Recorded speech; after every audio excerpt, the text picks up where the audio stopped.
No Food Touching. Written by Deborah Neischler.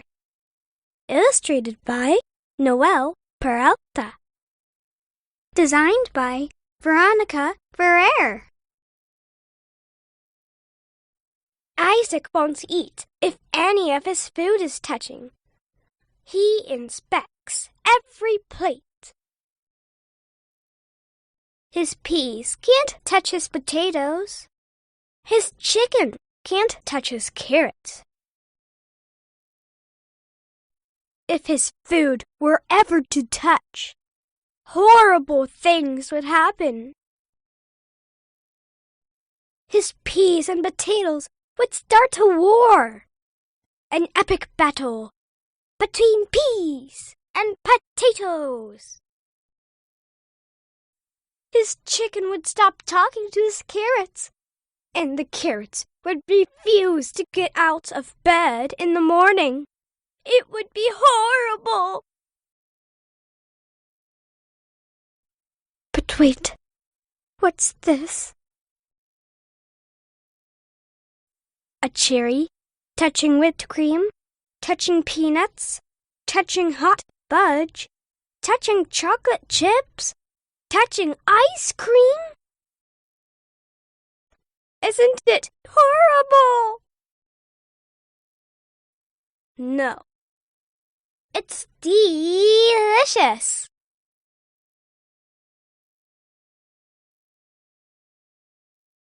My Llama's Pajamas.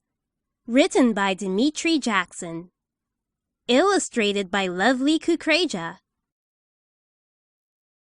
Tonight, there is a llama at my window. Hello, llama. The llama stares at me. What a funny llama. The llama reaches his head into my bedroom. He opens my dresser drawer. He pulls out my pajamas. Hey, llama!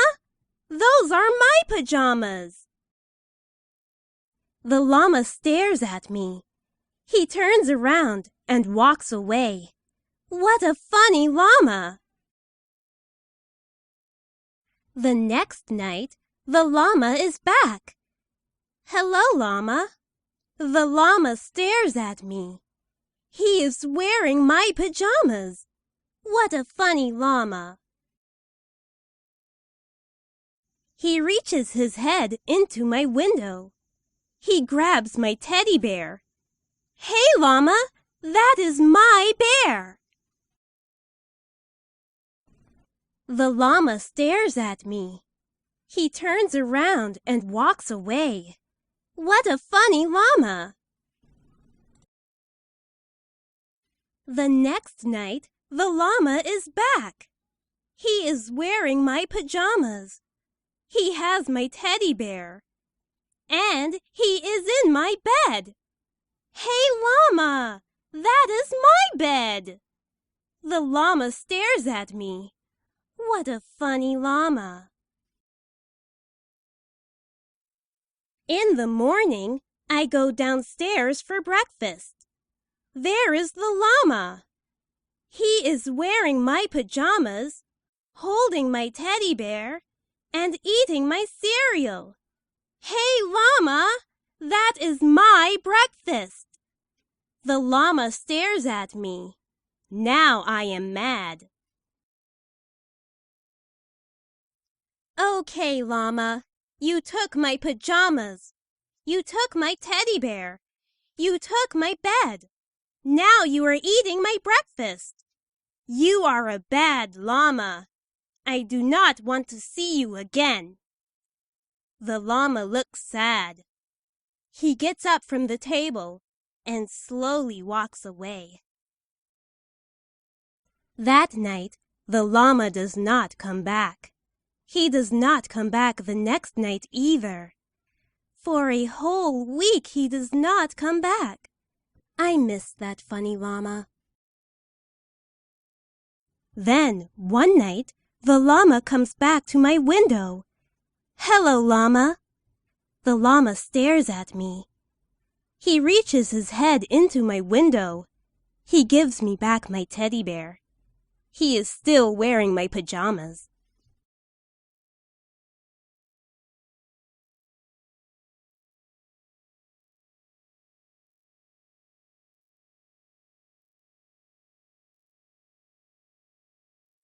Rosa and Frankie. Written by Muriel Mandel. Illustrated by Noel Peralta. A young black girl named Rosa was walking home from school. The 10-year-old girl kicked pebbles as she daydreamed. Then she heard a loud shout. "Hey you! What are you doing on my road?" It was Frankie. He was a white boy the same age as Rosa. Frankie stood in front of her. He balled his fists. He looked like he was ready to hit Rosa. Rosa glared at him. He was not much bigger than her. She was not afraid. She picked up a brick. She held it high. "You still want to hit me?" Rosa said. The boy lowered his fists. Rosa passed him and walked home. Frankie would not bother Rosa again. Rosa told her grandmother about Frankie. "He wouldn't let me pass. He wanted to punch me," Rosa said. "But I showed him. I picked up a brick. He won't bother me again." "Shame on you," her grandmother shouted. "You can't treat white people like that. Never do that again." Rosa was sad. She thought her grandma would be proud that she stood up for herself. Instead, Rosa was being scolded. Rosa knew her grandmother was wrong. White or black, Rosa knew that bullying was not right. Rosa knew that people had to stand up to bullies. Years later, Rosa sat on a bus. Many white people began to get on board. Suddenly, the bus driver walked over to Rosa. He told her to give her seat to a white person. Rosa was being bullied again. Just like she had stood up to Frankie, she stood up to this bully too. Rosa said, no, she would not give up her seat. Rosa was punished. She spent the night in jail. But Rosa knew that she was right and that the bus driver was wrong. Many other people agreed with Rosa. They began to stand up to those same kinds of bullies too.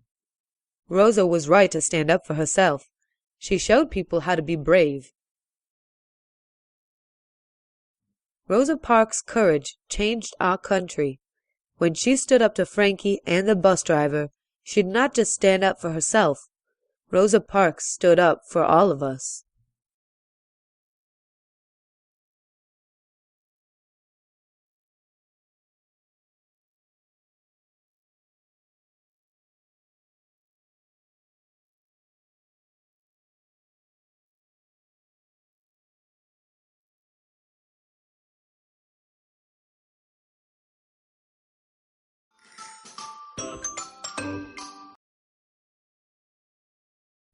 Sally Ride. Written by Joanna Robinson. Illustrated by Santosh Nioji, Muntiaz Hussain, and Neeraj Maurya. Sally Ride was not like other girls. When she was little, Sally played sports. Many people thought sports were just for boys. She also loved science. Many people thought girls were not good at science. Sally loved to learn about space. She learned about how things move. She learned about the universe. There was so much to learn. Sally went to college. She learned more about science. There were not many other girls in her class, but Sally did not mind. One day, Sally had an idea. "I am going to be an astronaut," she said. Many people did not think that a woman could be an astronaut. Sally applied to NASA. After waiting a long time, Sally got the job. She was very excited. Sally trained for 1 year. She studied. She worked hard. Finally, she was ready to go to space. Many people thought that a woman should not go into space. They worried that she could not do it. Sally did not worry. She knew she could do it. In 1983, Sally got on board the Space Shuttle Challenger. 3, 2, 1, blast off! Sally Ride became the first American woman in space.